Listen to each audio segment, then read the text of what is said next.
Good morning, everybody. Thank you for being here this morning. We're happy to have you here, happy to host this. I thank Mrs. Gibbons for organizing this today. As you can see, we have many representatives here that will be speaking to you today. I know I'm using the mic, but they're asking me to use it to record. It's more of an intimate setting.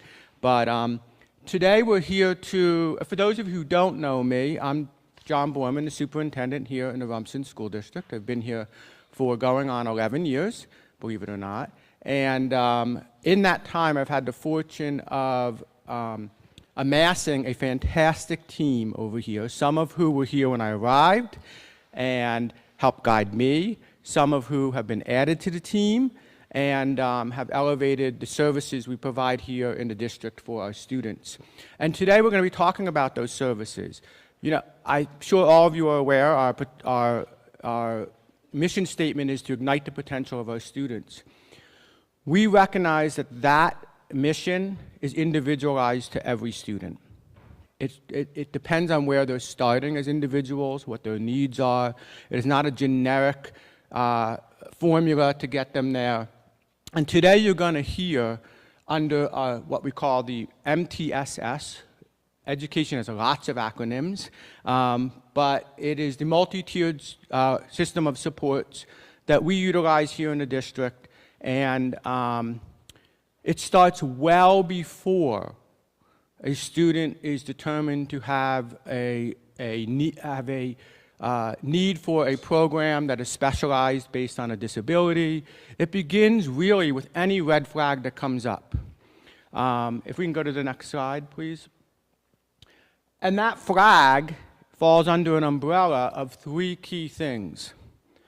It could be an academic red flag that is triggered by test scores, that's triggered by observations we see in the classroom based on teachers, work with students. It could be a behavioral pattern that we're seeing with the student. And it could be more of a social emotional need. Their anxiety-based interactions with other individuals. It could be a self-confidence piece that they are dealing with. The point of this MTSS system is not to wait until there is a diagnosis, if you will, if there is a reactive need to support students. It's meant to be highly proactive in its avenue. And so you're going to hear details about this over the course of today. I am very proud of this system that's been created. In the first slide, you saw a question there about why ours is unique. It's unique because it is based on absolute best practices that have taken 10 years and the work of these amazing individuals over here to ensure that we have the ability to flag, whether it's coming from you as parents or something we see internally within the district, to flag a need in a student and begin to address it through several processes that ultimately arrive in the first step, which is an intervention and referral services plan that you're going to hear more about today. So today is a lot of information, and it is really the story of a journey of a student who is demonstrating the need for a little extra push and how we as a district have formulated that plan to get us there. At the end of today, you're going to hear back from me about how, whether or not with the state of education and politics, if you will, is this threatened, and to what degree is it threatened? And hopefully I can put you at great ease with that conversation at the end. But I kind of want you to hear what that perfect system is that has been created by this amazing staff. So thank you and enjoy. Thanks, Dr. Borman. Hi, everyone. Thank you so much for spending some time with us this morning. My name is Vera Radu. I'm the Supervisor of Curriculum Instruction, Assessment, Intervention Services, and whatever else that guy wants to throw on my label. So, no, really, it really is a pleasure to be here, and I do want to give a shout out to Mrs. Gibbons and Ms. Flynn and the team here. They put this presentation together. It's beautiful. I could never make it as beautiful in Google Slides, so I really want to thank all of you for putting this together. It's super informative. For those of you who have friends who can't be here today, we are recording it, and we are going to be posting it on the curriculum tab under narrated presentations and screencasts. So hopefully by the end of the day, you'll be able to bore yourself to death yet again and watch it at your leisure. So, all right, so Dr. Borman did a great job talking about that umbrella of MTSS.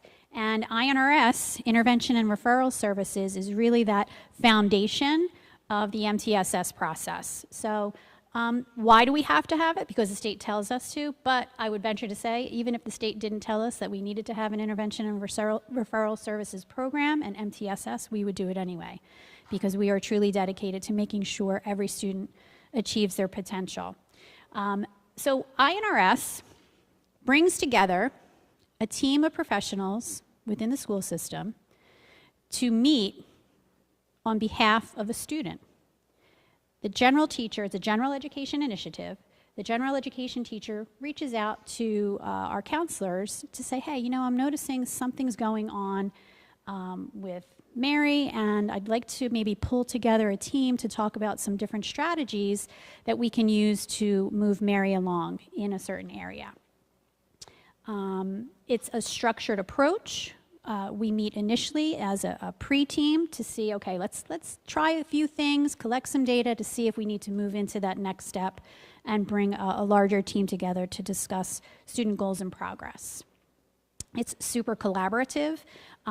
We learn a lot from each other when we sit together and talk about student performance, and we look at the data and we pull strategies from these experts around the table.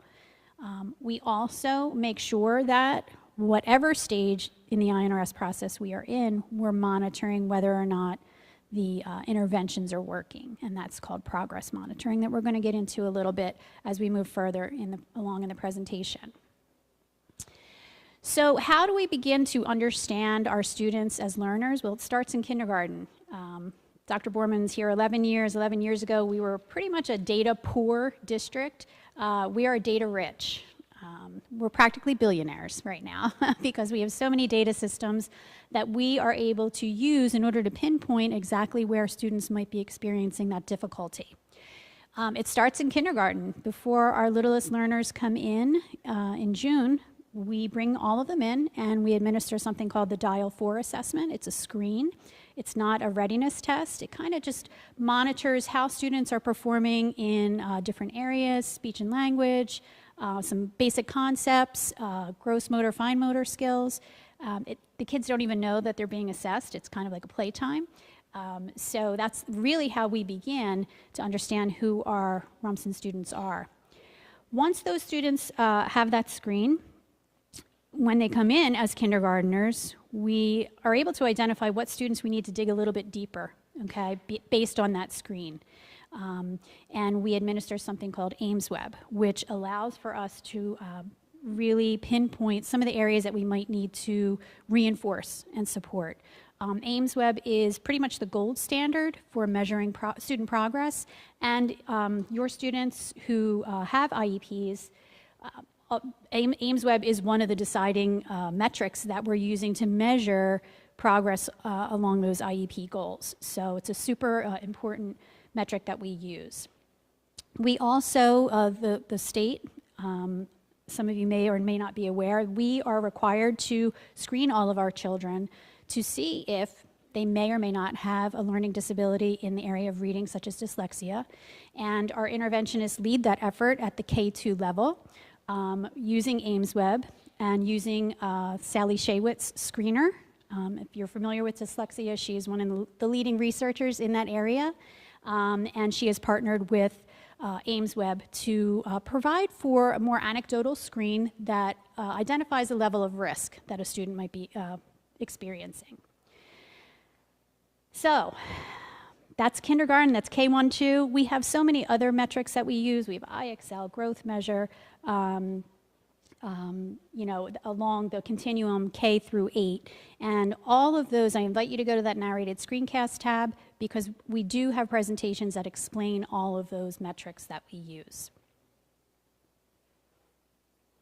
Intervention and referral services, we talked a little bit about the protocol, who those people are, And there is also a component under that umbrella, the social emotional learning team, which those individuals are sitting right over there.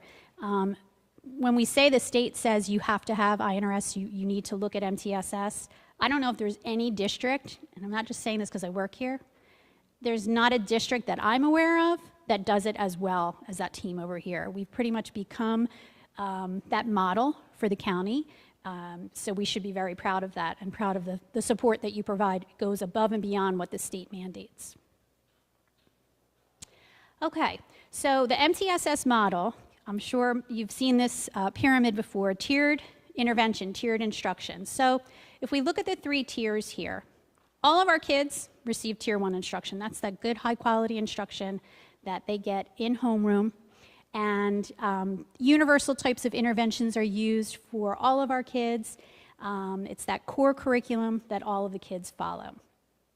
There's differentiation that occurs. There's a win period that teachers use to work with students in that tier 1 instructional atmosphere. But sometimes data might indicate that we need a little bit more support. And tier 2 involves our intervention team. Some of you might be familiar with our reading and writing specialists and our math coaches here. We're very proud of that program. It has evolved into something, and I keep saying a model. It truly is a model for early intervention in the area, especially in the area of reading, and we're building our math intervention programs. Sometimes the data might indicate that tier 1 and tier 2 interventions aren't enough, and we need to kick it up a notch to a tier 3. What that could look like for a child is they're getting that tier 1, continuing to get that tier 1 with the general education population, and then tier 2, maybe they're receiving intervention with an interventionist in a pull-out setting. But we're noticing those tiers aren't enough, and we need maybe one-on-one or 2 students to 1 teacher on a very, very specific goal that we're going to measure over the course of 6 weeks to see if the data proves to us that the intervention is working. And if it's not, there is a system in place that we then go to say, hey, we've provided all of this great instruction, we've moved through the tiers, we're providing tier 3, which is the highest level within our intervention program. We then would consult with CST to see, is there anything that we need to do to dig a little bit deeper to see if the student might have a learning disability. All right, I'm going to turn it over to Ms. Gibbons, principal at Forestdale. Good morning, everyone. Thank you so much for joining us.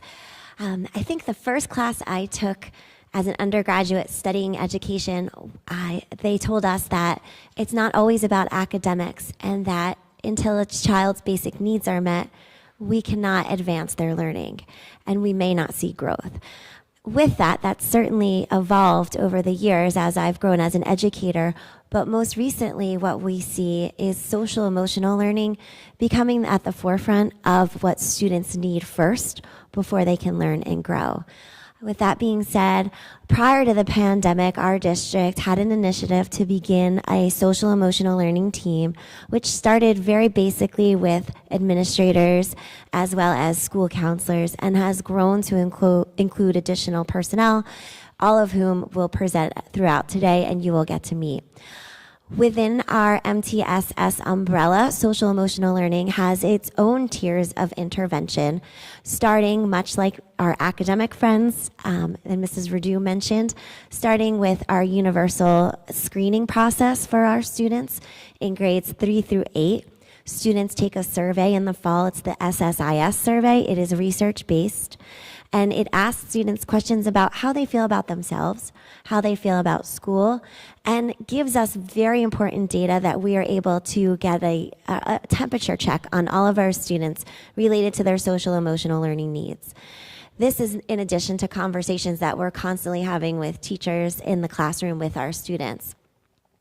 From there, our SSIS survey is based on the CASAL standards, which is the Collaborative for Academic and Social Emotional Learning. The survey then aligns to these standards, which then drives our classroom instruction in character education and mindfulness. That is a Tier 1 intervention that all students receive in our school district. So both Mrs. Benny, as our mindfulness teacher, partners with our character education instructors, who are our school counselors, in delivering lessons based upon our mandatory state standards through the New Jersey Bar Association related to harassment, intimidation, and bullying. But beyond, we're looking at themes that we draw from different grade levels or groups of students from that initial survey that we do. We also have input from parents, as well as our team in regards to what they're hearing on the playground or in the lunchroom, or what we're hearing are hot topics amongst our students. As you can imagine, at the middle school level, that's ever changing. I wish I could keep up with what our middle school hot topics are. I thank Urban Dictionary for that. But we like to base our lessons on what our students' needs are from the whole group, Tier 1. We also have trained our staff on equity, which goes beyond in Rumson what we think about equity. A great deal of what we talk about is about our special education students, wanting to ensure that they're included in the classroom, wanting to train our teachers on how to do things like hand out a study guide that might be part of a student's IEP, abandoning practices such as the following students stay after and get your study guide, and building it into a tool for all that all would benefit from, but also a more personalized and covert approach, especially in those formative middle school years where socialization and peers become at the forefront of anything a student thinks about in that classroom. We've also trained our staff on metacognition, asking students questions, having them elicit their own thinking, utilizing resources they have to find the answers. I was a math teacher in the beginning of my career, and if I could go back, I would put my pencil down or my whiteboard marker down and ask questions that made the student pick theirs up. And that's a shift in education because of all the research that we've done in metacognition. And then lastly, social emotional learning. Our students are really being versed in the zones of regulation, having them understand what it feels like physically in their body, but also what it feels like in their heart when they maybe have a big emotion. We, our guidance counselors, do a tremendous job in teaching the students about this. And then our classroom teachers have developed appropriate classroom communities that utilize these zones of regulation to help students check in, own their feelings, and use tools and coping strategies that will help them self-regulate. We hear that buzzword, executive functioning. How many of you have heard that, right? As special education parents. Executive functioning is not just I use my planner and I organize my binders by color-coded tabs. Executive functioning is understanding how I'm feeling and the tools and strategies I have to manage those feelings so that I can be a productive citizen in my school, in my classroom, and I can own my learning. And that's really hard to teach. So kudos to all of you at home who help us with that and maybe utilize the zones of regulation. I know I use it with my own daughter, who's a fourth grader and seems very dramatic of recent. But our teachers are doing that on a day-to-day basis. Back when the student who was crying was automatically sent to the guidance counselor, we see self-regulation stations in classrooms. We have start-over zones. We have students who know how to put on their earbuds and pick their music that helps them regulate their senses. And that's for everyone within Tier 1. We move forward to our Tier 2 interventions, and we're getting that data from our SSIS survey. We're also asking teachers for input as well as parents related to students who might need to be included in social skills groups. We have started a mindful art group here at the middle school.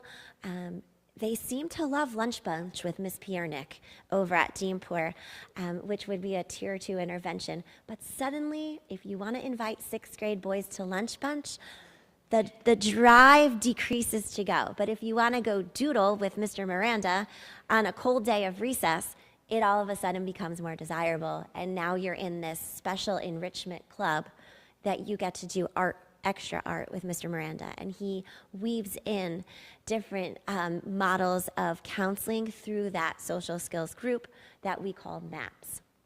Of course, it's an acronym. We have self-regulation stations throughout the building that students can access. We'll talk a little bit more about that because our OT, Steph Valdenon, is highly involved in creating those Tier 2 supports for students, sensory paths, etc. Finally, we have for our Tier 3 supports, which might include one-on-one counseling, which I'm sure many of you might have written into your IEP. We have students in INRS and 504 who likewise have one-on-one counseling built into their support plans. We also have students who are maybe struggling with social emotional needs and are returning from community agencies and need one-on-one support to transition back to the school environment.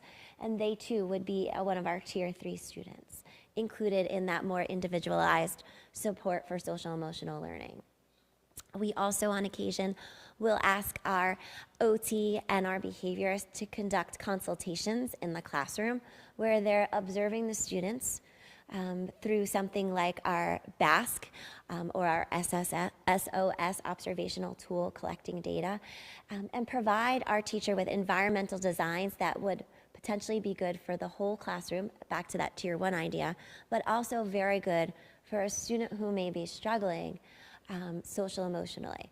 So something, for instance, it might be a specific type of chair that the student uses on the carpet because the OT staff noticed that they had poor posture and were slouching, and that impacted their behavior.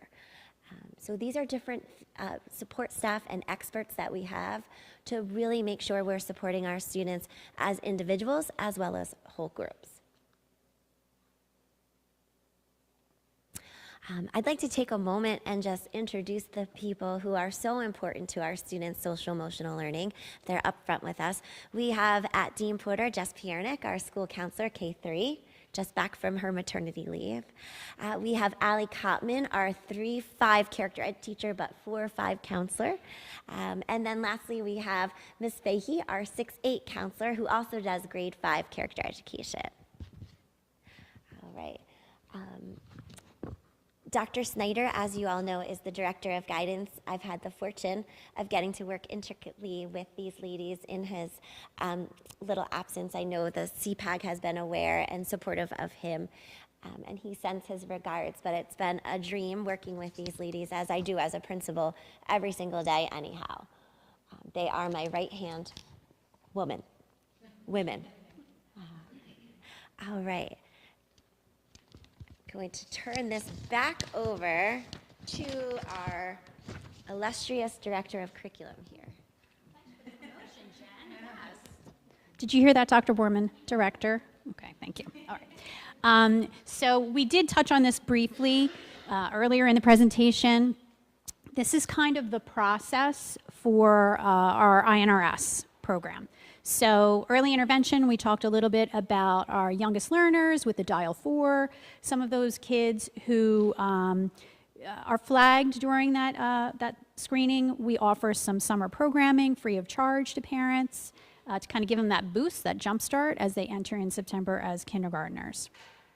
So we're really looking for K-8 early intervention and looking at all of our data to drive all the decisions that we're making to look at different tiers of services. Maybe we need to intervene at that Tier 3 level to move the student along. Again, we talked a little bit about how it's collaborative. We bring in the grade level teacher, we bring in an interventionist, we have the guidance counselor there. Many times the building principal is there because she has had some good information in working with students throughout the day. We can pull in some of our specialists that are seated to your right, if necessary, to provide that collaborative team effort and pull on the greatest minds in our building to make sure that we are developing goals and putting interventions in place that will actually move the needle for students in a positive way. Action plans are developed where all the goals discussed are put down in writing and how those goals are going to be monitored. And our counselors make sure that our teachers are progress monitoring weekly, that information is shared with all of us to make sure that we're all kept abreast of how students are performing.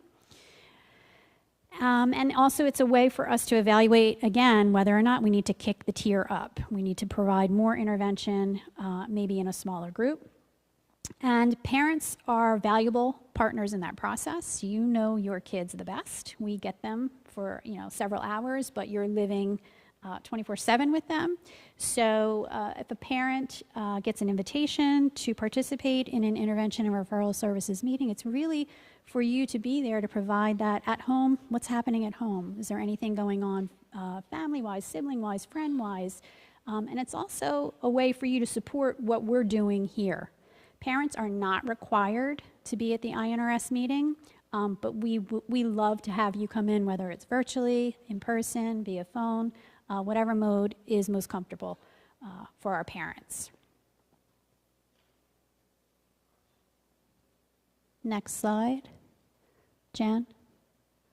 That's okay. No worries. That's all right. Awkward silence. Okay. All right, so we're going to talk briefly about 504 plans. So 504, Section 504 plans falls under the Civil Rights Act, and 504 plans are available to students and to adults within the building. 504 plans are developed for individuals when they have a physical or a mental impairment that substantially limits a major life activity. So what is our major life activity in school? Learning, right? So for those students that have a disability who do not qualify for special education, but there are still a substantial impact in the classroom due to that disability, we have a team of people that meet, the 504 team, to discuss based on the student's performance as compared to an average student in the same grade level and age, is there a substantial impact? And that's a really important discussion to have. A student maybe have a diagnosis of ADHD, but they've developed some what they call compensatory strategies, right, to make learning accessible for themselves. Just because a student has a diagnosis doesn't mean that they qualify for a 504. It has to have that substantial classroom impact. So the team gets together. You are absolutely a part of this team. We can't develop this without you there. And we talk about that impact. What's happening? Is the student in intervention already? What is the teacher doing in the classroom? Based on how the student is performing, and the law states without mitigating measures, so whether they're on medication or not, a student could be medicated with ADHD and able to function, but without that medication, the student is not able to function, we look to the 504, okay? And we're looking for accommodations that kind of just level the playing field, all right? We're not modifying curriculum, we're just looking for things that will allow for that student to have those barriers removed so that they can perform commensurate with their same age and grade level peers, okay? And some people are like, well, what do those accommodations look like? It's completely individualized to each student.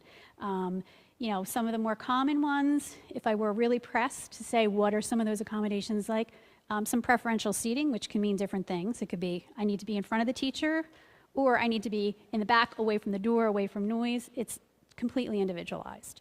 And that's what's decided at that 504 meeting. We need your approval to implement that 504 plan. Again, you are required to be part of that team meeting.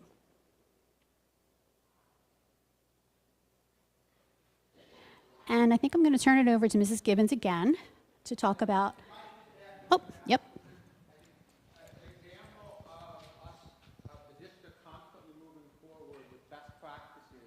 Actually happening tomorrow. Oh, I'm sorry, yes. You want to talk a little bit about that? Yes. Sorry, Jen. No. Stealing your thunder. All right. Tomorrow we have an expert in the state, John Comegno. I don't know if anyone is familiar with him. He is an attorney in the state of New Jersey who is an expert in 504 law. and special education services, and he's meeting with our team over here, as well as about 50 other administrators, counselors in the county are going to be coming into district to learn about 504 law, how to develop it, how to host those meetings, how to determine that substantial impact, because that's something that we kind of get hung up on, right? So we're really excited to have him come in. He's a dynamic speaker, and we're just really lucky to have him tomorrow, work with our teams. Now it's your turn.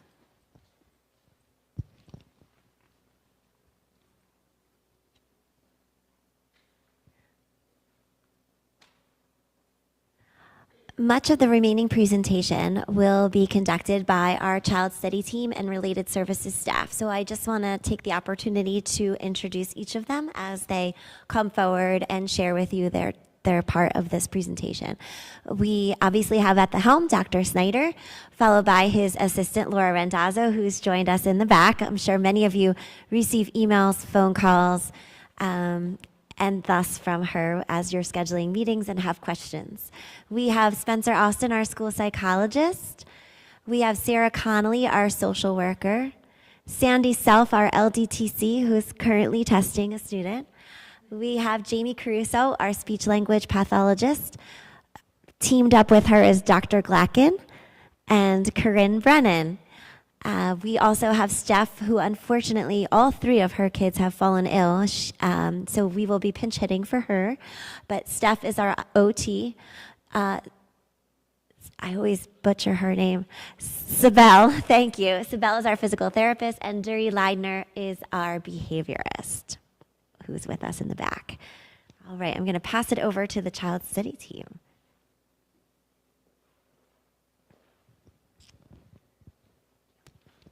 Hi, good morning, everyone. So in education in general, there's a lot of terminology and a lot of acronyms, and then you get into special education, and it quadruples. So we had this sheet for you guys when you first walked in. Don't worry, I'm not going to read every single one to you. But we also on our website under Parent Resources and Special Education have a list kind of more specific to Rumson. But in general, you're going to hear CST, so our child study team. That's me, Spencer Austin, Sandy Self, and Dr. Glacken for pre-K. IEP, that individualized education plan, ESY, so our extended school year program for those students that's qualified for.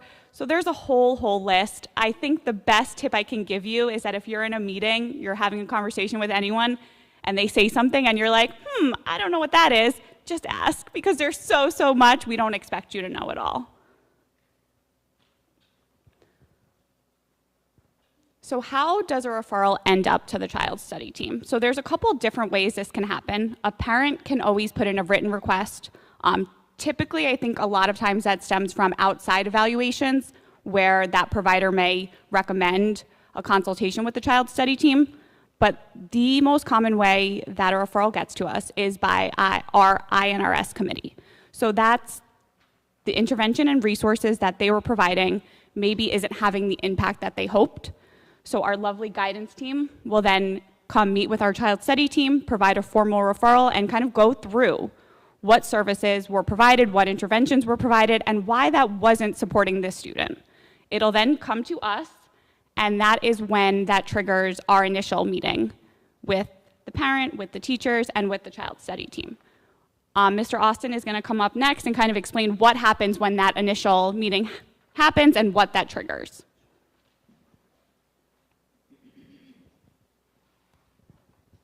Hey everybody. So there's a lot that occurs within 90 days. And it sounds like a lot and you're like, 3 months. We certainly do not try to take 90 days. It's really just a safeguard for us to say, okay, here's some parameters of what we need you to work within. That being said, within those 90 days, you have everything from, let's start with the 20 days. So let's say a referral comes in through INRS, through parent. Within 20 days, we must, by code and law, meet with the family and talk about next steps. In some cases, we may say, yes, evaluation is absolutely warranted. In some cases, we may say, ooh, we missed something. We really want to go back to, let's say, partner with the INRS committee and revisit, do another cycle of intervention, and continue that partnership first. But either way, regardless, we're going to have that meeting within 20 days. Let's take a scenario where we've decided as a team that we are going to move forward with child study team evaluation. At the point at which parent signs, and we do need consent in order to move forward, at the point at which you sign, a lot of things need to happen within 90 days. We must evaluate the student, and that can run a gamut of, your typical assessments like a psychological which would be like a cognitive assessment and/or looking at social emotional variables, and an educational evaluation, oftentimes a social work evaluation, which would include observation in a classroom, conversations with the parent about milestones and all the above, and then it branches out into the others, the OT, the speech, the PT, the behaviorist, all of those others. So we're making all those determinations. All those evaluations have to occur, reports written, provided to parents. Within 10 days from when reports are provided to parents, we then need to sit down as a team, review all of them together, determine next steps in planning, and then in the case that an IEP is indicated, develop that IEP within 90 days. So that's kind of the main goal. The other thing that is important to recognize is that whatever we are doing within the context of the MTSS support system is occurring at the same time, parallel with whatever we're doing as a child study team. Because a lot of times it's like, well, that's a long time. What's going to happen in the meantime? What's going to happen in the meantime is we're going to continue to provide those supports that we're providing along that continuum, and in addition, be investigating.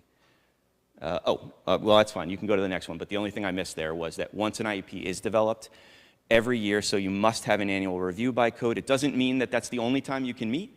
It just means that we must once a year sit down and talk about that IEP, but we can always talk about it more frequently if we need to. And every 3 years, we must, by code, sit down and talk about whether any additional evaluations are indicated or updates to any of the information that we have. And then it's okay, let's say an IEP is indicated, what does that mean now in terms of programming? And it can mean a lot of different things.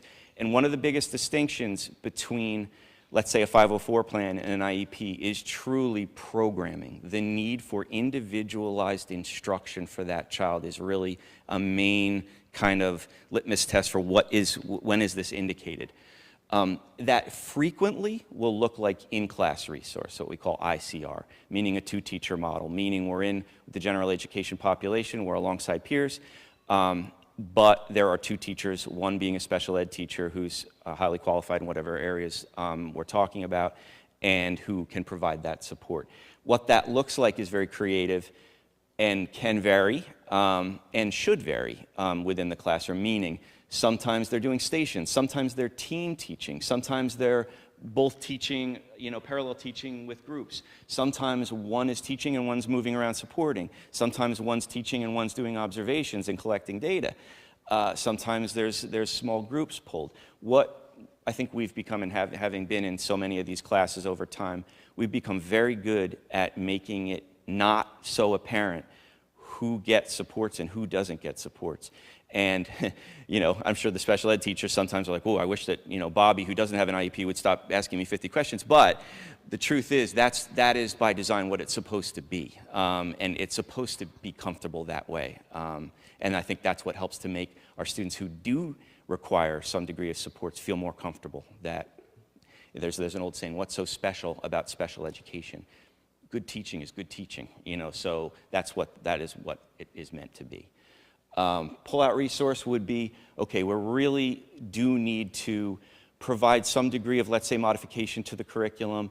We may really need to, even more so than in the gen ed class, look at multimodal provision of instruction, meaning I really have to hit it from a visual angle as well as auditory as well as kinesthetic, and I really need to, maybe some environmental changes need to occur, much more intensive sorts of individualized instruction that would go on in the pull-out resource. At present, because learning disabilities, generally, you don't have a learning disability in science. You don't have a learning disability in social studies. You have a learning disability in reading, writing, math. So the resource rooms typically here at the elementary and middle school level are in ELA and math. Then they're self-contained. Self-contained would be even further along a continuum of what we call least restrictive environment. We're always looking to the greatest extent to be with mainstream and with typically developing peers, but there are circumstances where, let's say a child had multiple disabilities and really needs occupational therapy, speech, physical therapy to be integrated into their day and not just pulled out for 20 minutes or 40 minutes.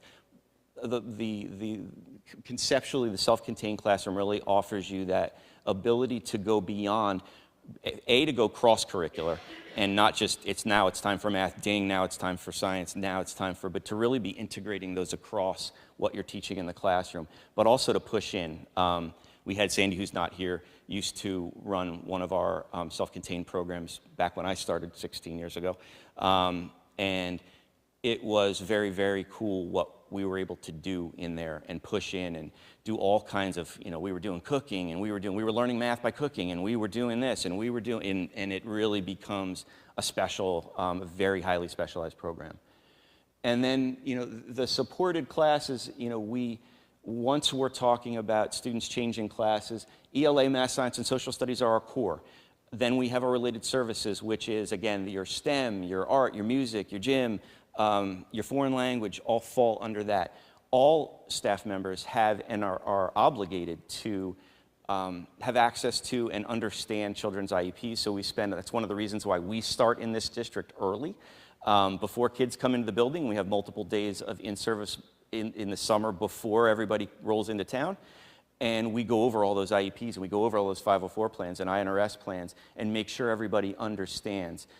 We also in this district is very good at developing professional learning communities so that there's time allocated during the week for the specials team to get together, for the 7th grade team to get together.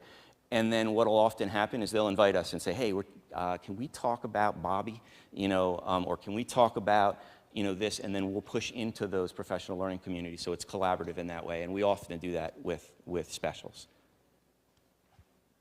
And then I kind of, spoke to all of the different, components, the speech language, occupational and physical therapy, your fine and gross motor skills, your counseling supports, your behavioral supports, assistive technology when that's indicated, and we've come a long way with that too, with things like Co-Writer or, word prediction software, or, being able to, and even to be honest, Google in and of itself has, text-to-speech embedded and all of these things embedded, so it's becoming less about individual software packages that we're purchasing and more about what the technology is providing, which is good, which is a good thing.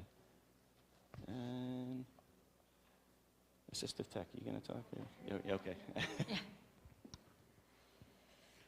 Hello. I've met some of you in our child study team meetings. I'm Corinne Brennan, and I primarily function as the speech language specialist in Forestdale, and I also wear another hat that I've recently inherited, which is I am an in-class resource teacher that supports science in 4th and 5th grade. And being here this morning and looking at this comprehensive view of the support system, I can't tell you how often I've seen this all come together when it's needed the most outside of one-on-one sort of setting, when the students are there really trying to apply those skills with information they've never seen before, trying to learn about their world in science. So I want to tell you that it is used and supported, and it's a wonderful thing that the staff is also so aware of all those support systems. So assistive technology, one of the most important one of the most important aspects of belief that we have as speech language therapists is that we believe that every individual needs to have the opportunity to be able to find a communication system that they can use to support communication for themselves so that they can stay connected to their world, so that they can express themselves. So assistive technology is a broad-based term for any device or system that helps people with disabilities and supports communication. So communication really has two parts, as you probably are aware. You have the part of communication where you receive information and the part where you can express what you've learned and know about that communication, what you've heard. And so AT is really a way to look at different tools that help support both ends of that communication spectrum. So for the receiving part of communication, we include supports like the FM system, which is located in the classroom to aid students with hearing impairments. or apps like Co-Writer and text-to-speech. For the expression part of communication, students can use speech-generating devices, which are like tablets, which can speak for the student. So the student has a tablet with icons on it with pictures, and they can press those buttons, and those can, they have recorded messages that can speak and help the students learn vocabulary. But most importantly, it gives the students access to be able to communicate in a way that they cannot. Communicate to their parents, communicate with their teachers, and with their peers. We also have, one of the subcategories of assistive technology is what we call AAC, or Augmentative Alternative Communication. So this is a specific type of assistive technology focusing solely on helping our students with communication impairments. AAC includes a variety of devices and methods like sign language, picture boards, communication books, and the tablets that I just mentioned that help kids communicate through building vocabulary. So within the MTSS model, parents are part of that whole process, and typically they would come in for parent training for whatever communication system that their student is being trained to use, and they observe the SLP working with their children or their child, and they also get an experience to be able to watch their child also use that device. And really the important thing is so that parents feel comfortable knowing that their child can take that device and use it outside of the classroom to stay connected in their daily life outside of the environment of school. And that's always a positive for our parents. So next slide. Okay. The fun part, our job, or the meat and potatoes of a speech-language pathologist is the articulation and language therapy. So a fun fact, in the very early days of school-based speech-language therapy, we were called speech correctionists. And I won't tell you how long ago that was for me, but primarily I would walk into a school and they would say, why, what do you hear? Oh, that's what you do. And they didn't know what we did, and we were tasked primarily to be able to work on focusing on the correction of speech production. But our field has changed dramatically over the many years that we've been involved in schools and also in hospitals in the medical world. And this slide really is an overview of how speech-language therapy is an integration of all forms of communication, both spoken words and how those words are processed. So articulation obviously refers to oral communication, the sharing of ideas by speaking them in such ways that others can really understand you.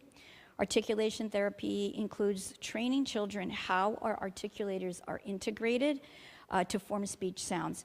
So if you ask kids, well, how do we make sound? They're going to, 99% of them, they're going to say, well, of course it's the mouth.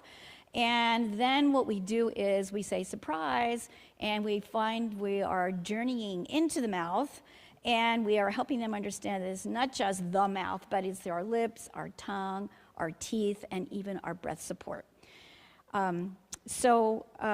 Good articulation includes all of those things. So then we move on to our language, which is expressive and receptive language. So this refers to how we process what we hear and what we do with that information. Receptive language is our brain's ability to add meaning to what is being said. And this includes things like answering questions, following instructions, learning about vocabulary and grammar. And you can see how broad-based that would be and how that would carry over developmentally from year to year, grade to grade. Expressive language is what happens when we respond verbally or in writing to what we have learned, or we make a comment, or we can express ourselves. This includes forming words into complete thoughts and full sentences. That is my huge, that's my, like, every single day, when a student gives me a one-word answer, I'm like, can you add more to that? One of the big challenges that we have with our technology today is the bite sound sort of way our children have learned to communicate. And that really impacts their thinking, their whole world thinking, that impacts the way they understand concepts, that impacts the way that they express themselves in writing. So never let your kids get away with 2 words when they can help you understand something in a full sentence. So this is also inclusive of what we call pragmatic language. So sometimes you'll see our SEL team, our speech language pathologists, they work a lot about how do kids pick up on the social cues around them, and then how do they express those in their own words? How do they express themselves? How do they maintain an understanding of what's going on around them? And we find that students don't have the vocabulary to do that. So we give them those vocabulary words. We do role playing, and we work on scenarios that they might find that they're facing in everyday life, and that's what we call pragmatic language. So that's also part of the expressive part of the language piece for a speech language pathologist. Hi, they gave me a microphone. This is great. I can go on for hours about speech and language. They were calling me Dr. Glacken. You all know me as Mrs. Ursula. So if I was unfamiliar to anybody, that's who I am. Okay, so we had the medical clinical model versus the educational model. We come up with this a lot. So the medical clinical model, that's the private speech therapy. So it's often driven by a medical diagnosis. But it's also, we have students going out for speech language therapy, right, for early intervention. Our educational model, it's designed to support the academics in the classroom. So we know that speech and language skills are a critical part of learning. Oral language is a foundation for literacy skills, so we are very concerned about that. But again, it has to adversely affect them in the classroom. So sometimes we get, well, there's that little slight sound that's off. If it's not impacting them in the classroom, we're not going to pull them out. We may do something different, which is the MTSS tiers. You can skip it now. So we also use this model, which is fantastic. The link you see is our articulation and action program. I've been doing this for quite a long time now, and it's been really successful because on Tier 1, it allows me to go into the classroom.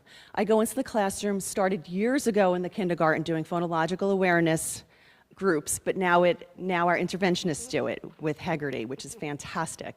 So what I do now is I go into the preschool, so that we could bridge that gap into the kindergarten. So we do preschool phonological awareness classes. So everybody benefits from it. I also do, especially in the beginning of the year, in kindergarten, I do classroom groups such as volume control. And we'll read a book called Decibella, which will result in maybe visuals. And I don't know if anybody heard like mouse, talk like a mouse, or we're monkey in the middle. Do not talk like a lion. That comes from speech. So that's something that we contribute to the classroom. And the kids love it because everybody's involved and we don't get, is it my turn? Because everybody kind of wants to leave for speech. And they're the good kinds, the smelly ones. So Tier 2 may look a little different. A teacher may say, hey, you know what, I've noticed they're really taking that sound and they're carrying it over into other things, or I'm having a hard time understanding them. Okay, so I'll go in, maybe I'll listen, I'll pull them to the small group in the back, or I'll work with them during ELA. Even kids that have pronoun reversals earlier on, and they'll say, her did it. So I'll go in, I'll model, I'll do some other little things with them in the classroom. If we see that's not working and we need to up it a little bit, we'll go to Tier 3 and maybe they'll come out. Sometimes they need that, especially to learn sounds.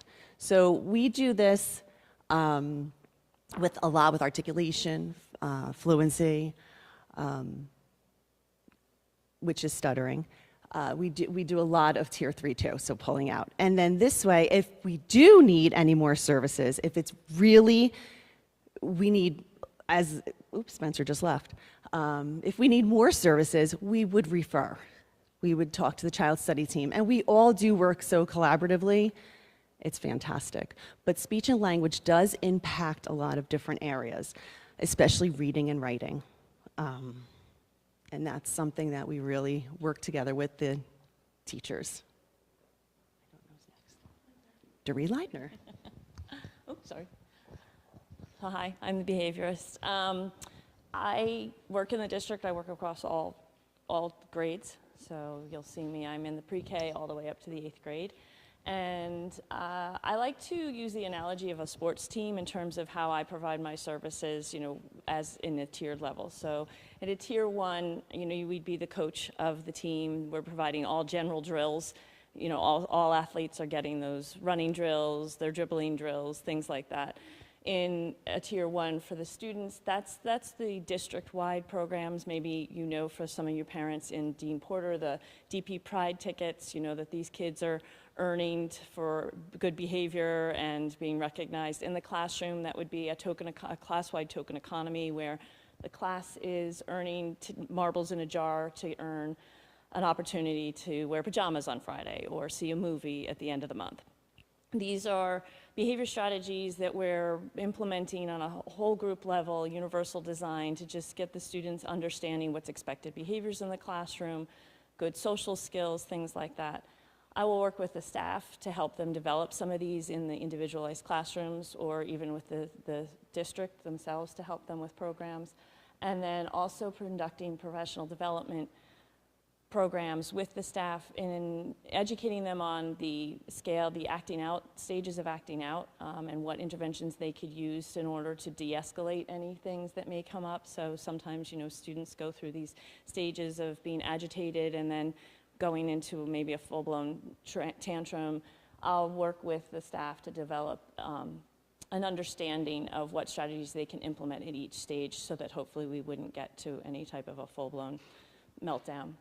At a tier 2 support, then we're talking more like going back to that sports analogy. If you have a soccer team and some kids are weak in their dribbling skills, then we may be pulling small groups. You'd hire that dribbling coach or the batting coach to take bunch of kids to the side and provide them that extra batting practice as a whole group, or send them off to run some extra dribbling drills. Sorry. So for that, in the behavioral world, that would look something like implementing some small social groups, some self-regulation strategies, providing staff, doing classroom observations and providing staff in the classroom with whole group interventions or small group interventions, maybe some visual schedules on a few children's desks, or blurting out cards if we have some students who have trouble raising their hands, maybe helping them with some motivation to not use a blurting card. They are allowed to have 4 cards, and if they go beyond that, and if they don't use all 4 cards, they get a little token at the end of the day, but that would be more of a small group intervention. And then working again with the teachers to develop some of these strategies. When you get to tier 3, that is when I may be targeting more individually students, doing an FBA where some of the behaviors have become more prevalent in the classroom for one student or another. We will determine, an FBA is a functional behavioral assessment. That is something that helps determine what the function of this child's behavior is. Behavior is a form of communication. So why are they acting out like this? What are they communicating to us? What do they need? What are they trying to do? Escape work because maybe it's hard, or get some attention because they want some peer attention. And then with that, we'll develop, if necessary, a behavior plan that would help us to develop strategies to give them what they need in a more appropriate way and hopefully reduce the need for them to act out or engage in a problem behavior. I would provide direct staff training. So typically if a behavior plan is warranted, I then will train the staff on the behavior plan and then do classroom observations, coaching the staff and tweaking the interventions, because sometimes it sounds great when you sit down, and then when you see it in the classroom, you may need to tweak it, and we'll use data to tell us that. So another big part of my job, especially at tier 3, is that data analysis, collecting the data and looking at the data to determine if what we've put in place is working or if we need to tweak things. One of the biggest things about this whole multiple tier system of support is that that framework is the collaboration and preemptive programs that we put in place. So that strong network of collaboration really helps us to catch these kiddos, provide the universal supports, and then along the way help support these kids. And that collaboration is with the classroom, with the teachers, with the outside, with you as parents, and then with the outside also, a lot of times, especially when we get to tier 3, working with outside providers, outside BCBAs, outside therapists. But as they've mentioned before on some of the previous slides, we do come together as a team. I'm working with these guys all the time. I meet with everybody probably on a weekly basis, sometimes a daily basis. And it's really that network, that collaboration that keeps this network here so strong, that MTS network so strong that supports these kids. OT is the next person who would be speaking. I don't know who is running Stephanie, but Stephanie Valdione and I also, and is a strong part of that team. So unfortunately, she's not here. That's okay. Thankfully, Ursula set the stage for having a conversation about OT and PT in a school. It differs from the medical and clinical setting in that in order to receive OT services at a tier 3 level, you need to ensure that it's greatly impacting your education. So with that being said, there's so much that our OT and PT provide to our teachers in regards to environmental designs for all students to access under the MTSS umbrella. Some of those are things like flexible seating. In IEPs, probably 5 to 6 years ago, it would be written in there that a student needed a standing desk.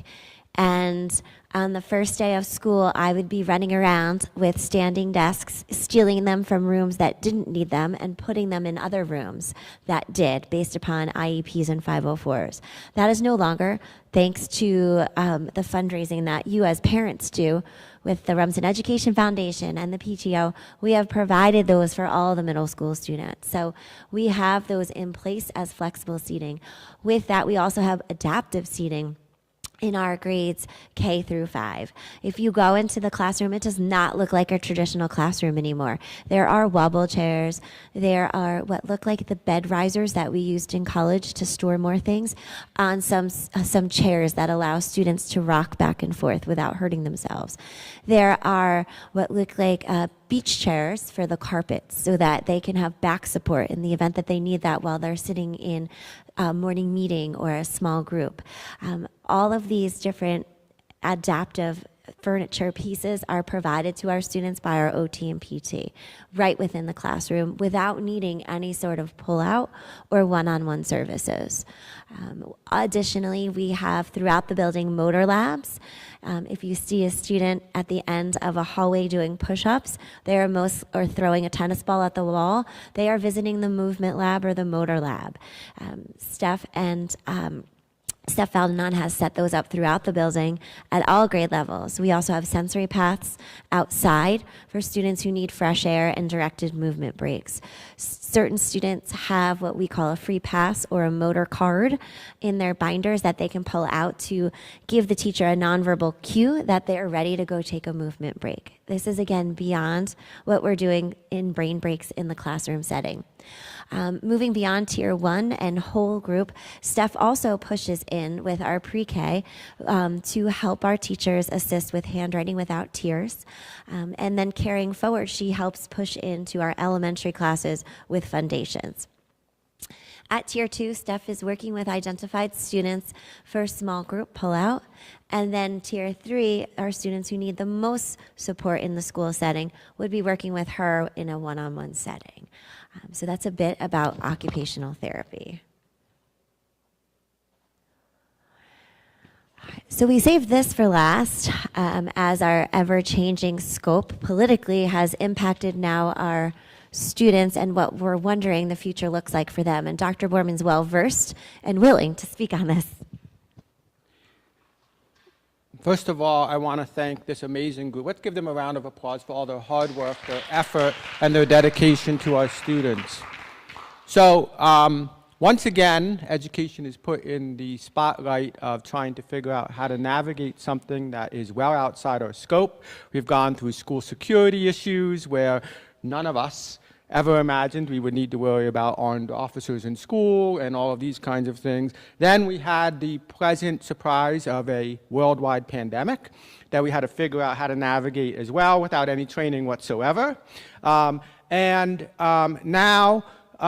we face, again, an outside entity, which is the political arena of this country at this point. And I just want to make this clear. What I'm going to share with you is not about political opinion, not about who you voted for, it's not about what party you serve, it's none of that. My understanding is that some of you have expressed an interest in hearing from us what the political arena, how it may impact schools in the future. First of all, let me start by saying I am confident in sharing this with you. Whatever you are hearing on the news will not impact our students here, because everything you have heard today is not because we're getting money from the state or the feds. It's not because some politician says it's a good or bad idea. It's not because of any reason other than the fact that these professionals believe it is good practice, have done the research, and we put it in place because it's what's right for kids. So it will remain as is. The issue is how hard the political arena makes it for us to do that. But we will do it. So that is a commitment from us to your kids as we go forward. Because there are some things that are at risk, not to lose, as I just promised you, but to just make it a little bit more challenging for us to navigate. So let's start first with some facts. The Department of Education at the federal level cannot go away without congressional approval. That's a fact. However, it appears that the approach is to whittle down the responsibilities without eliminating the department by moving things to other departments. Example, federal grants that we receive for special education looks like they will be moved to the Treasury Department, no longer be in the venue of the Department of Education. So while the department may not go away, responsibilities will be shifted. Well, we know workforce in other departments is being decreased. Therefore, what is the real attention that will be focused on when you move something that wasn't in a department into that department? So that is the risk that we face, is that people spending the time that they do at the Department of Education on the things that matter to us sitting in this room. So despite that, the good news is the state of New Jersey, you also hear that the feds want to move responsibility to the state level. The good thing is the state of New Jersey has the strongest special education laws in the country. And state supersedes federal. They can't go weaker than federal, but they can go stronger than federal, as long as you stay within the bounds of the state. All right, so that's good news, and we have currently a system in place at the New Jersey Department of Education that is very supportive of all the things that we're talking about in this room. All right, so that's the good news. So being in a state that cares about what we talked about today, and being in a district that is committed to making that happen no matter what, you can keep a smile on your face and you do not lose sleep. All right? However, do know that it will become possibly a little harder for us to do these things, even though we will do them. Examples. Overall in special education, not necessarily specific to Rumson, I'll get down to that in a minute, but overall in education, what's expected to be at risk are early childhood disability intervention services. So that is that before you come to school from birth to 3-year-olds is the reduction of services on the federal level, not necessarily on the state level, to servicing those kids at that early intervention level, which we then receive as 3-year-olds in our pre-K program and then continue that service. So for that, we have very little control over how to help parents support that, but once they come to us as 3-year-olds, we will continue whatever it is. The challenge is that they may come to us not having had some of the interventions that they've had before, and we might be a little bit further back than where we wanted to be as 3-year-olds. But it's federally funded. Now, the state could make up the difference, but if the state's not receiving the money from the feds, I imagine there will be some impact. So if there's anything you want to do as an entity, it would be that early childhood before 3-year-olds, because once they're 3 and they're ours, we will take care of them. All right? However, they might be not as far along because of a lack of services before that. That's not a definite, but it could happen. All right? The other is that low-income disability interventions will also be decreased. That's across the board, K through 12. So if there are families that are within a realm of what's considered to be low income, which we do have families in our community that fall within that realm under Title I, the funding the school receives may be decreased. However, again, you have our commitment that we will do the right thing for them. The one that is probably the hardest to swallow is disability discrimination for children. Is at risk of becoming less and less protected, both within schools and outside of schools. Now, again, the within schools part we can control, and we can guarantee. And with your help, we can, we have a great community. If we need to fund something and we're not getting from the state, I know our REF, our PTO will step forward. They always have. And I know our Board of Education will move money around to make it happen. Not worried.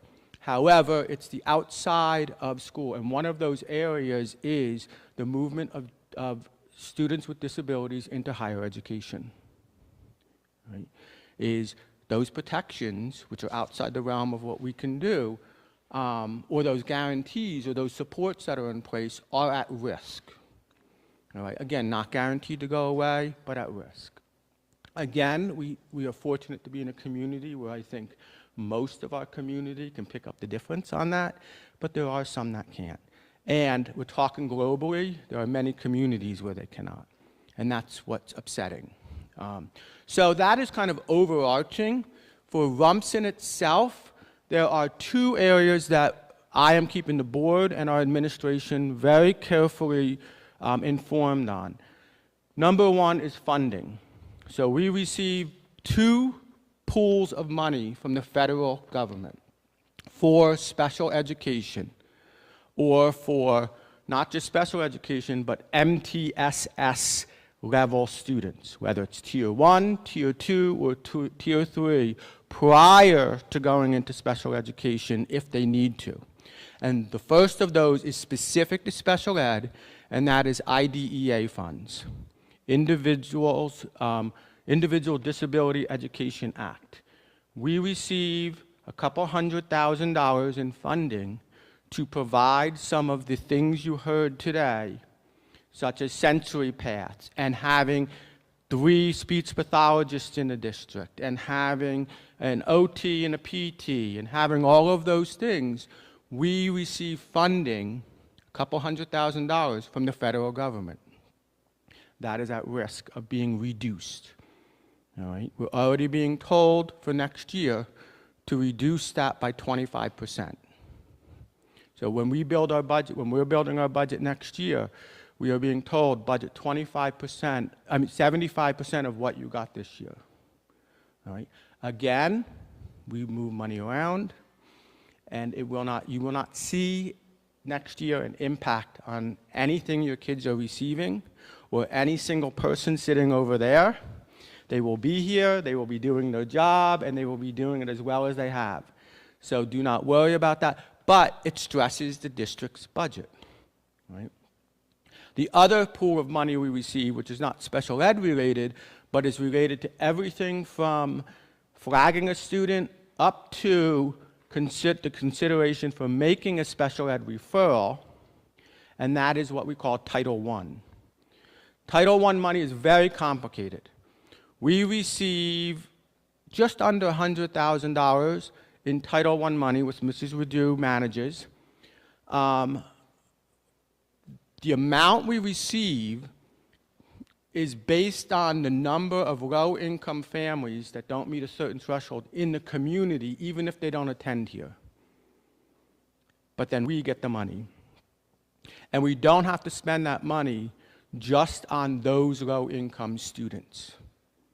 We can spend the money on any, so what we are then charged with is creating an identification factor that says we receive this amount of money based on the percentage of low-income students in the community. Let's say we get $80,000. We can spend that $80,000 and we identify the group we can spend it on. And what we have identified basically is any student that falls in the MTSS process. That's the identifier. If we flagged you for a social emotional, behavioral, or academic need, and you have entered into a tier 2 or tier 3 level, which prompts an INRS plan, I'm kind of pulling it all together for you, then you are eligible to be impacted by this Title I money. And it supports our interventionists and materials and programs that they use in that MTSS process.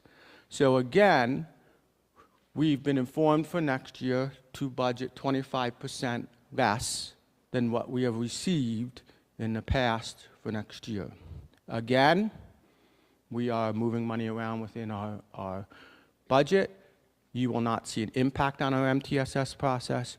You will not feel an impact on our MTSS process. You will not notice anything different about anything you heard today. Nobody over there will be affected. And those interventionists that we have that are amazing in our district will remain, and we are good. Yes? Correct. It applies to every public school in the state of New Jersey, some of which receive not the high school, but let's talk about like a Long Branch.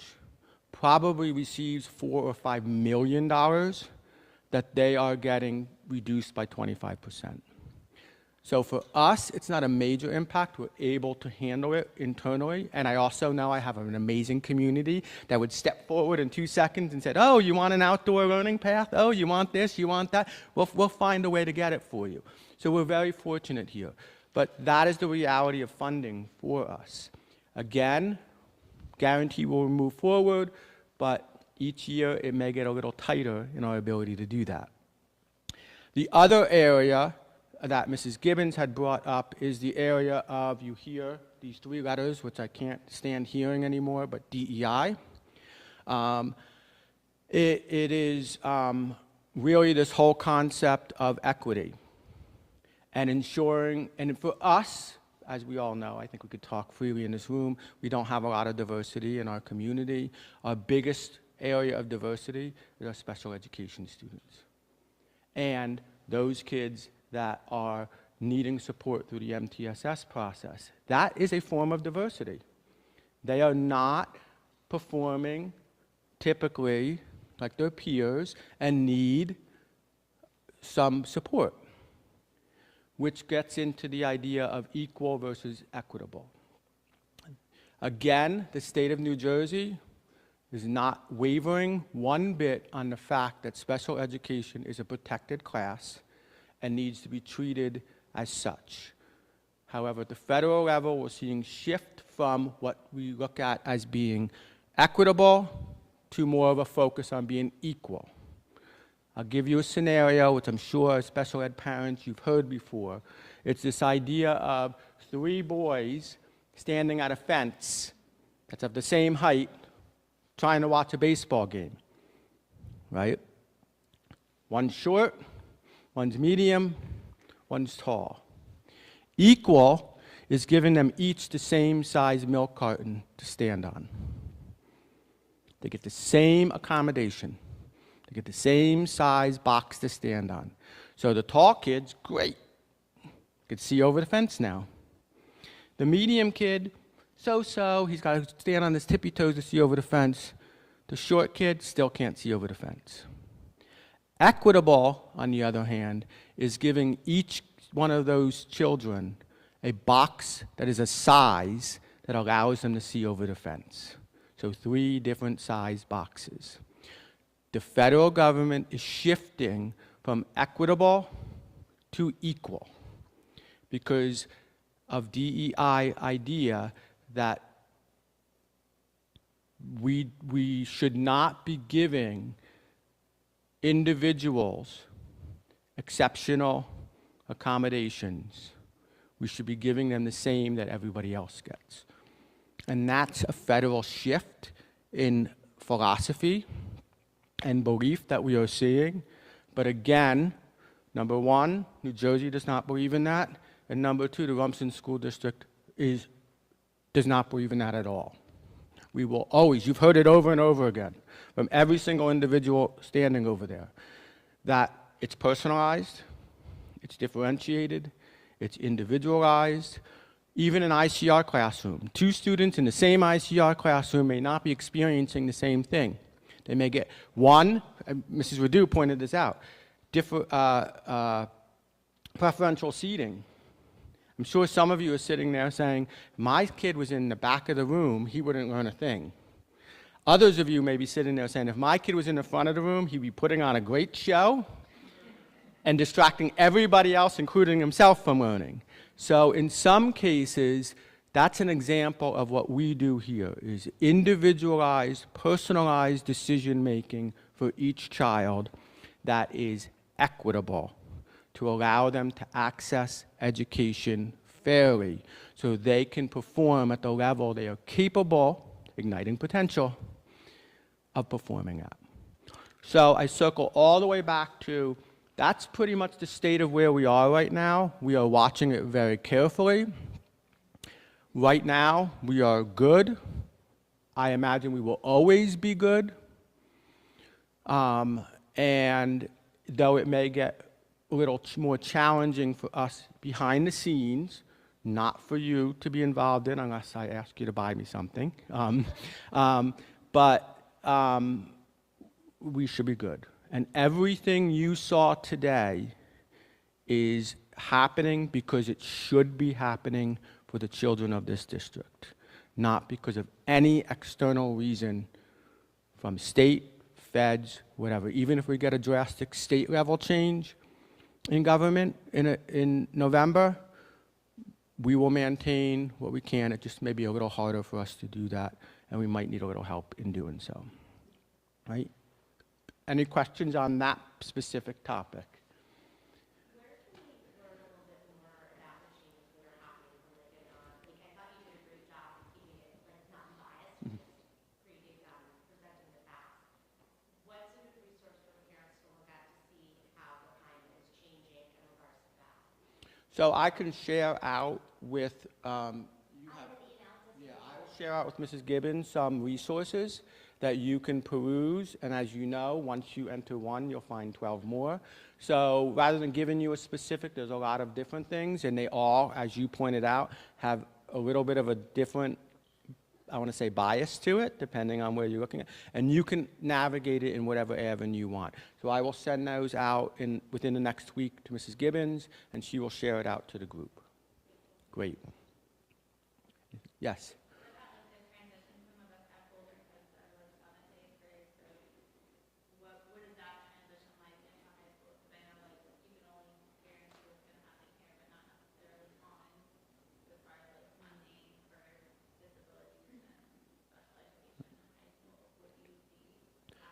I would say that, and I'm going to actually put Mrs. Gibbons on the spot because she intimately works with the high school on the transition of our students to the high school. Every single special education student, the case managers hold a meeting with their case managers up there to present to them. We write the IEP for ninth grade. So we invite the future case manager to that meeting, as well as the parent permission to student, because they're now vested in how we're going through the process. That's really important as well. So we have that meeting in addition to the typical RH high school counseling meeting that every eighth grader has. Right. So prior to that meeting, we've already sat down with their IEP team and said, this is what we believe, as we said, things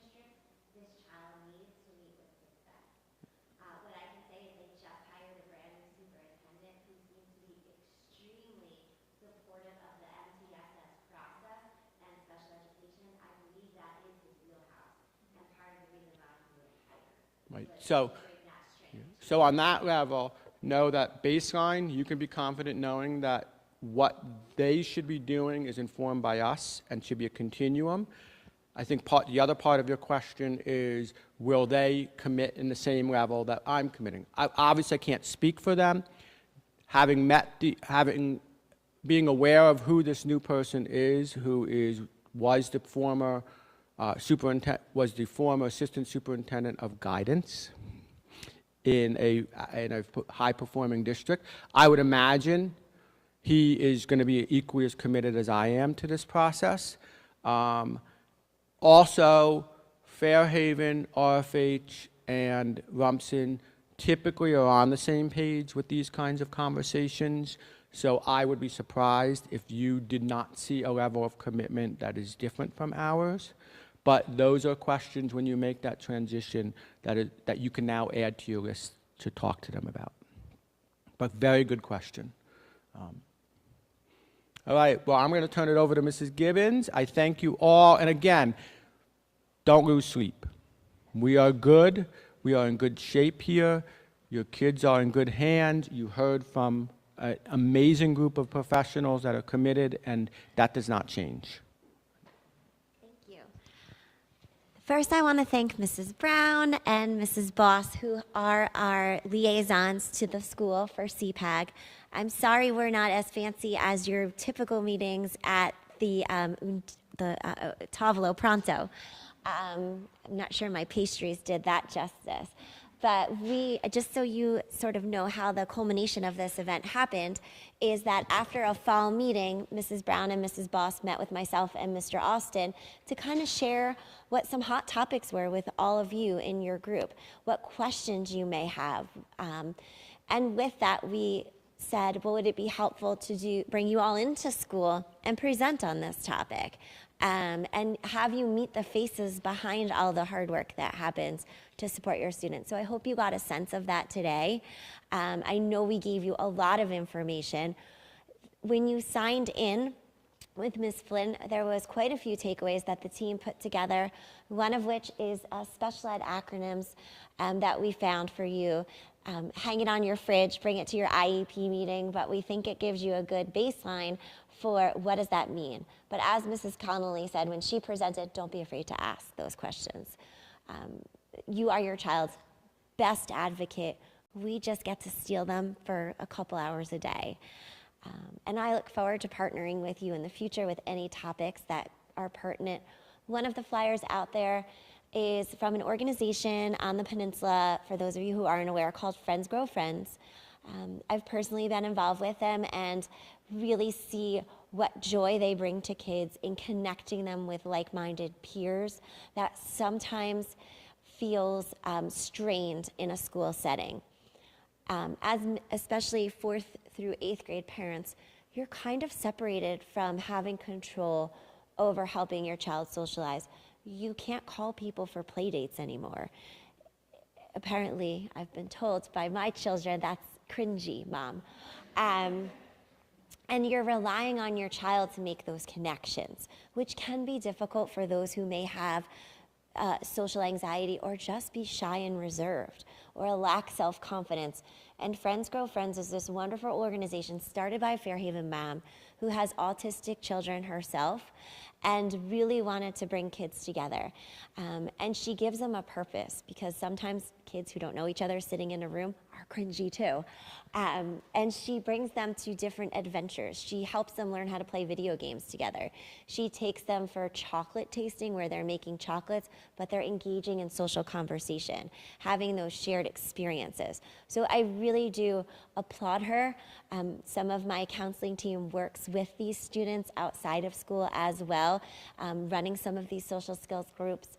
But she has a parent talk tonight that she's been kind enough to invite you all to. I know it's short notice, but it's over at Knollwood if you're interested. There is a PsyD speaking about ADHD strategies and interventions for parents. So there's a flyer there, but more so, reach out to her if you think it might be something you want to get your child involved in. We have kids here who attend weekly sessions, and that is their friend group, and it is so lovely to see them connecting. As they get older, they have a sense of independence, and with their group leaders tagging closely behind covertly, they go and have pizza and walk around downtown Atlantic Highlands together. Window shop, have pizza. It's just a typical teen experience that they get to have somewhat adult intervention to help them get to that. So I wanted to plug for that. And then the last is, of course, you're all invited to our March 24th extravaganza. We have the PTO partnering with us, providing you all with lunch, and 8 different sessions going on. A lot of them are social emotional learning topics, specifically geared towards items that parents have brought that they want to learn about. So as you can imagine, there's a lot on social media. So I invite you to sign up, come have lunch with us from 11 until 1, and then you can pick your kids up because it's a half day. Anything at all that I can answer, help, assist with along the way. Yes? I have a question about the executive functioning that you were talking about. Absolutely. With the SBL. Very apparent with my children, and probably the other two as well. Is there like a formal support, like pushing into the classes, like recognizing that there are many children that may have executive functioning issues? Yeah. Specifically, as the grades get more intense. Yep.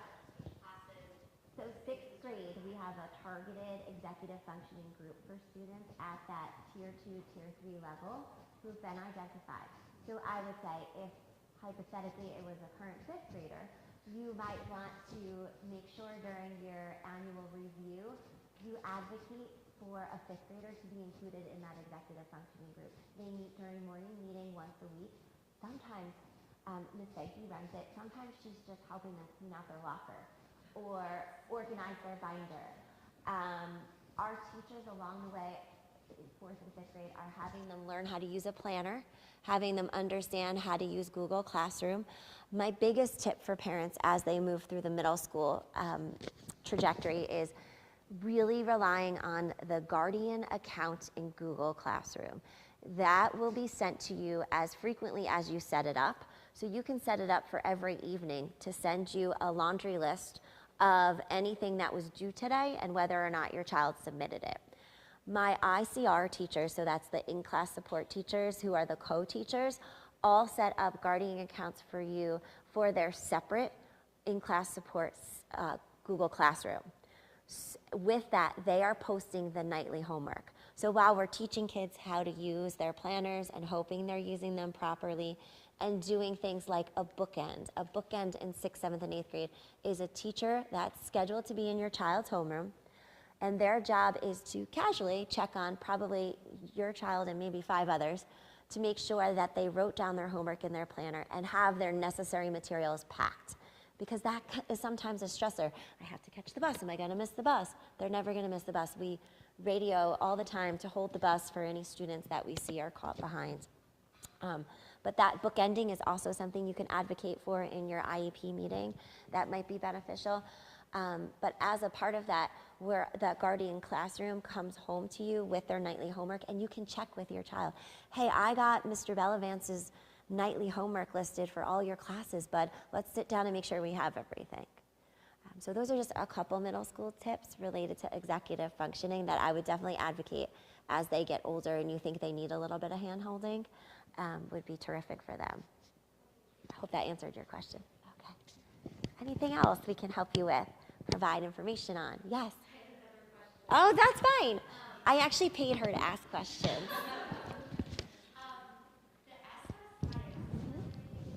Yeah?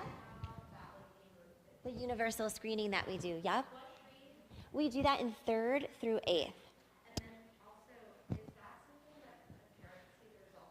They don't. They don't. However, you can call your grade level counselor and they can walk you through how your child scored on that. Okay, and that's done in the beginning of the year? It's done in the beginning and the end of the year. So we track growth on that. Great. Yeah, absolutely. Jess? We also send out letters prior to administering SSIS so people know exactly what's being administered. And the sample question. Correct. And you can say, I don't want to participate, I don't. Or you could say, hey, when you get the results, can you please call me and let me know? And that's a physical letter that we... It's an email email blast that we put in the weekly newsletter. Yeah, yeah. No, it's okay. No worries. I think third grade parents get it separately, not even in the newsletter. Okay. I think it just goes directly to the third grade. Yeah, because my whole school gets it, so yeah. I'm like the one that oversees all of it for the most part, because I teach the third grade third and then I'm the one that ends up on all the data calls with people. So I'm really good at looking at all the data, and I can look at it longitudinally with you, any of you too.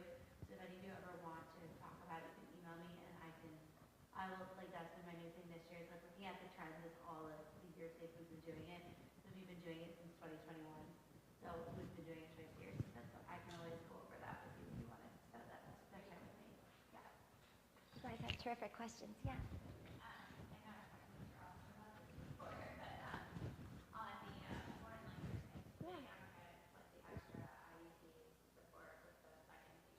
Right, because it's a related art or special.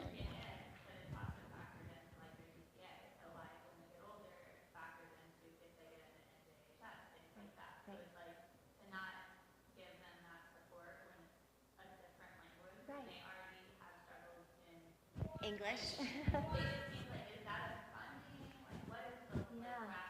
So I'm going to hate what just comes out of my mouth next, and then I'm going to follow up with it.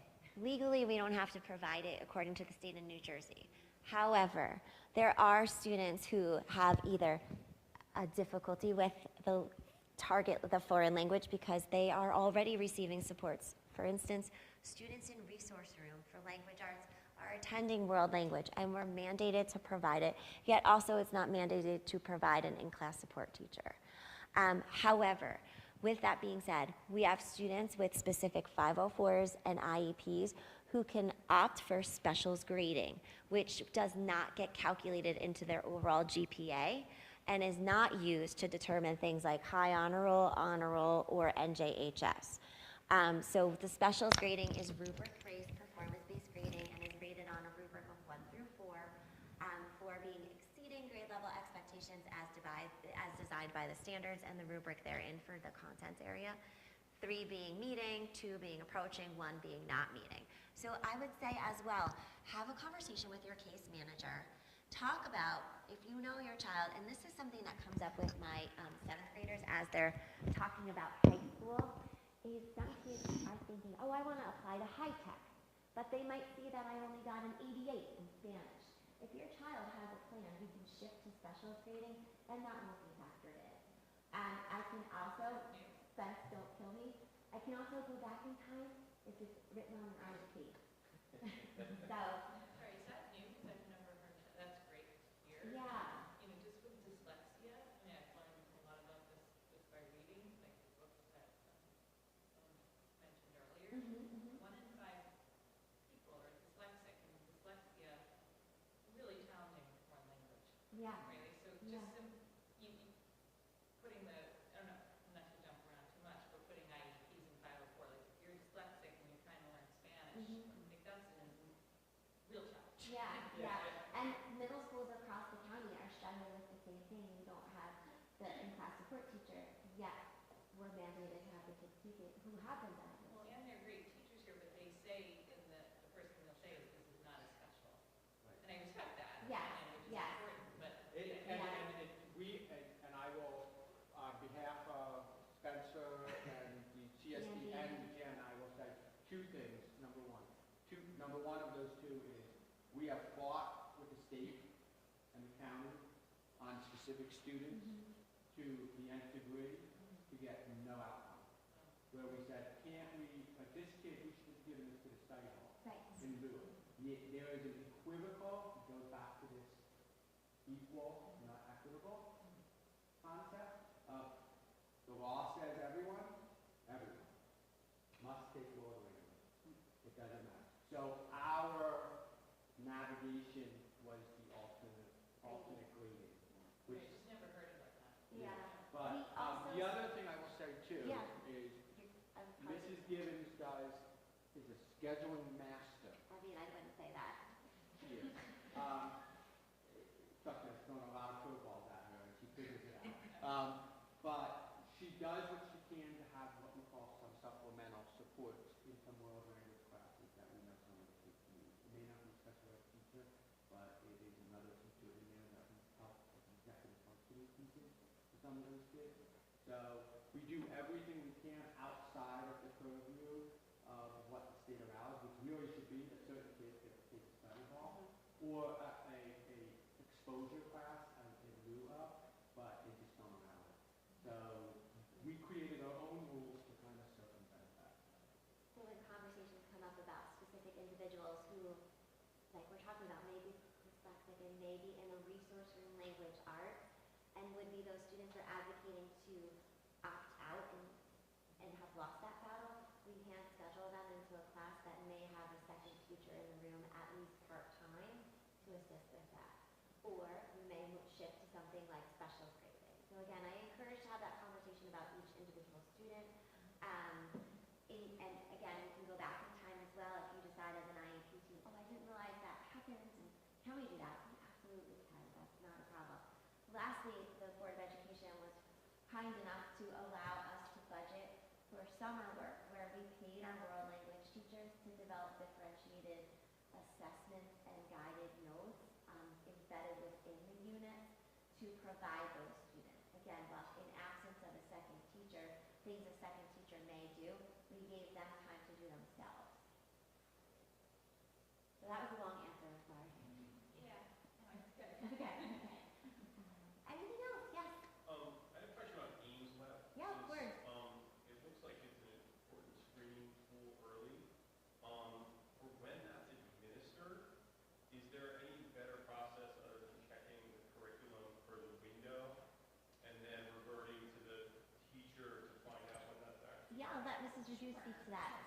So we use Ames Web on the general ed side, K through 2, and we do send a letter out to parents saying, hey, we're going to be administering Ames Web at state, just wanted to make you aware. And then the results, are there K2 parents here? You should have received a letter that the results will be coming home. There probably was a hyperlink to a presentation and curriculum page, so we do it on the general ed side. In terms of case managers, when they're progress monitoring, the windows are the same, but I'm not sure what type of, I don't know if any of the case managers can kind of lend any conversation as to when those goals, the progress monitoring of the goals is being done. For IEPs? For Ames Web, yeah. Oh, for Ames Web. Ames Web with the IEPs, yeah. Well, we think we don't do the Ames Web part, it's an interventionist would. Yeah, our progress reporting was at the same time as report cards go Yeah. live. Okay. So, and we send emails when that happens. And then Yeah, so just to clarify, so there are two diagnostic windows that you receive a letter at a time saying exactly when those dates will be. The date that your child's speaking. Yes. The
teacher to say, hey, I know the window is here, do you have any idea as to when? You know, You're saying it comes hard. When, and this isn't a complaint, but when I'm grade now, grade 10 and grade 7, mostly through, just it's very challenging. I try to look at my email very meticulously, but things come from so many different senders. Like, it's just easy to miss a notice, and sometimes they're really important notices, and sometimes they're less important notices. It's I would say, administrative thing, but with it's test really hard. it's going to come from it'll the come news from me, office. but it's from From your the dean. main office. Yeah. The dean quarters and all the glass staff. To keep, for that very reason, because there's things coming Maybe from it's just everywhere. like knowing which sender to who's doing The So it's always best, been there's really no way for us to do it any other way. Yeah. So my best advice would be, know where the window is, reach out to the teacher, and let them know that you want to know, within a day or two, how many, what, is it going to be next Tuesday, Wednesday, or is it next Thursday, Friday, and they should accommodate. Okay, And that's all. those glass should be coming out on Thursday. Your Wednesdays and On your Tuesday. Tuesday, and then Tuesday, Wednesday, Thursday. It's that comes from the opposite of, if we would never administer at the early childhood level assessment that is not individualized. So literally, when they take the assessment, we're sitting with one-on-one. And so only so many of those are scheduled a day. And if the student's absent, it switches the whole thing. So it's hard to do that because we don't want to have kids at the K2 level or K1 level sitting at a computer taking assessments and then basing decisions on it.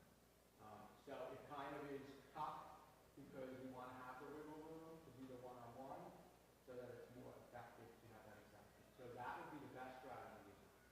Mark your windows and then reach out to the teacher and say, can you let me know at least the day or two window, smaller window where I've got it.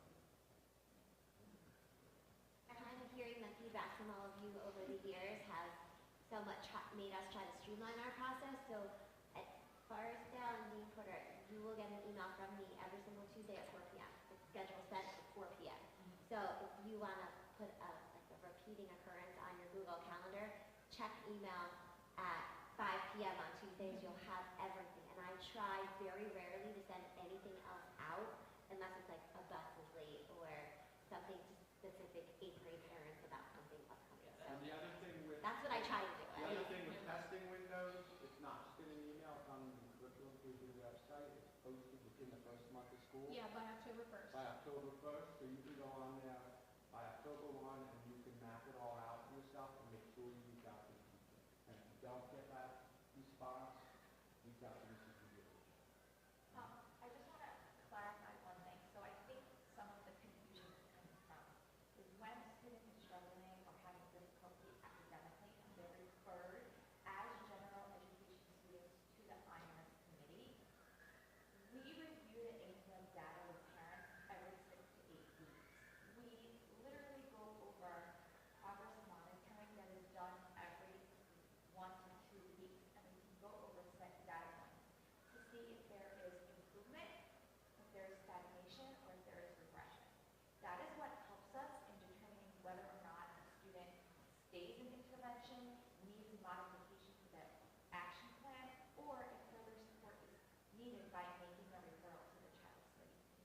Once it goes to the child study team and you have an IEP, the instruction is more individualized. So you're not relying on the in-clip scores as much. Yes, the students are taking it, but you really should be reaching out to the special ed teachers to see how they are performing in class. The aims are just help us more when students are in intervention. If that makes sense. You have terrific questions. Anybody else?